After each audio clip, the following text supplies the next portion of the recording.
جلسے کے نئے قانون کی خلاف ورزی پر پولیس کا ایکشن، پی ٹی آئی رہنماؤں کی پکڑ دھکڑ، chairman P T I barrister Gohar اور شیر افضل مروت پارلیمنٹ ہاؤس کے باہر سے گرفتار۔ پولیس نے شعیب شاہین کو ان کے دفتر سے گرفتار کر لیا۔ پولیس کی بھاری نفری، پارلیمنٹ ہاؤس کے باہر موجود دیگر رہنماؤں کی گرفتاری کا امکان۔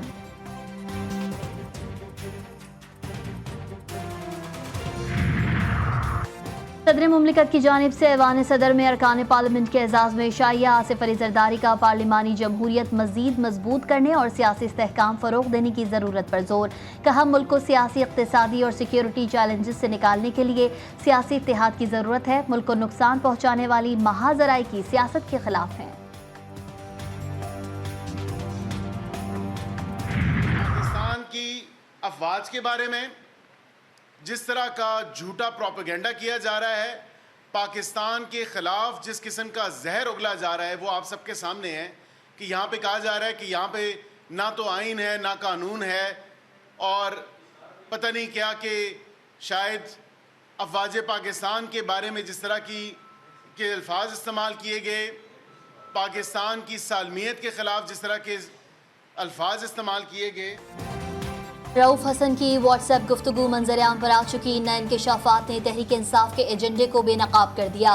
رؤوف حسن کی گفتگو میں اعتراف ہے کہ 9 مئی منصوبہ بندی کے ذریعے کیا گیا۔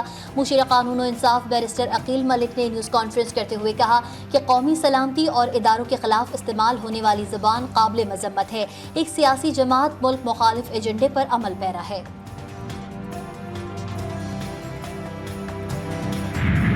If we are able to execute the structural reforms, taxation going from 9% of GDP, tax to GDP to 13% plus, so that we can be part of community of nations, تاکہ ہم سسٹینیبل ہو سکیں۔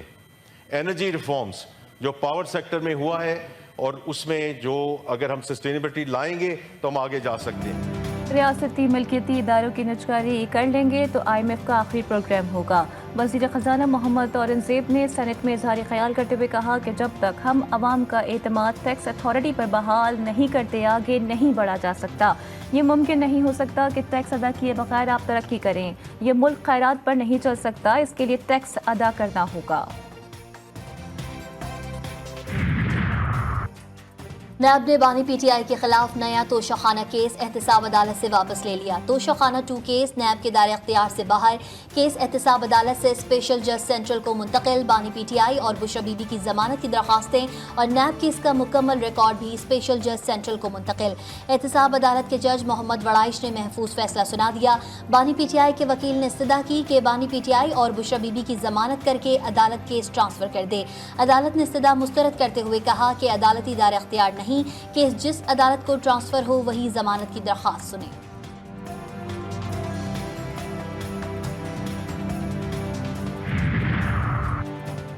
اسلام آباد پولیس کی پرامن اجتماع اور امن و امان بل کے تحت پہلے مقدمے کی تیاری مکمل۔ پولیس نے پی ٹی آئی کی خلاف ورزی پر استغاثہ تیار کر لیا۔ زرتاج گل، عمر ایوب سمیت پی ٹی آئی کے کئی اہم رہنما نامزد، سمیبیہ طاہر اور راجہ بشارت سمیت 28 مقامی رہنماؤں کے نام شامل۔ افسران کی منظوری کے بعد تھانہ نون میں مقدمہ درج ہوگا۔ غریب عوام کو سبسڈی پر ٹیکس وصولی کہاں کا انصاف ہے؟ ایف بی آر 60 ارب روپے سبسڈی پر ٹیکس وصولی میں اپنی حدود سے تجاوز کر رہا ہے۔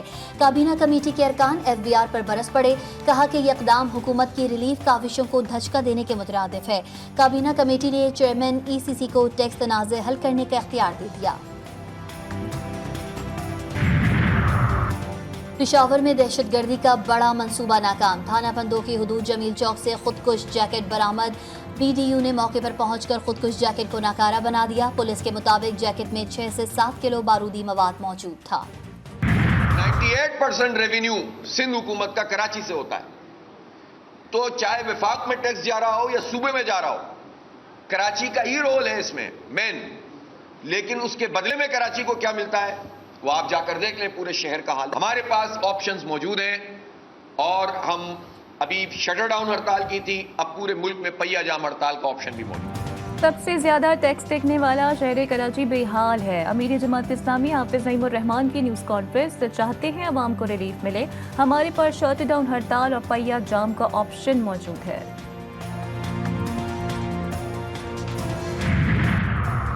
اور چیف جسٹس قاضی فائز عیسیٰ نے واضح کر دیا کہ پہلے ہی کہہ چکا کہ مدت ملازمت میں توسیع قبول نہیں کروں گا، مجھے تو یہ بھی نہیں پتا کل میں زندہ ہوں گا بھی یا نہیں۔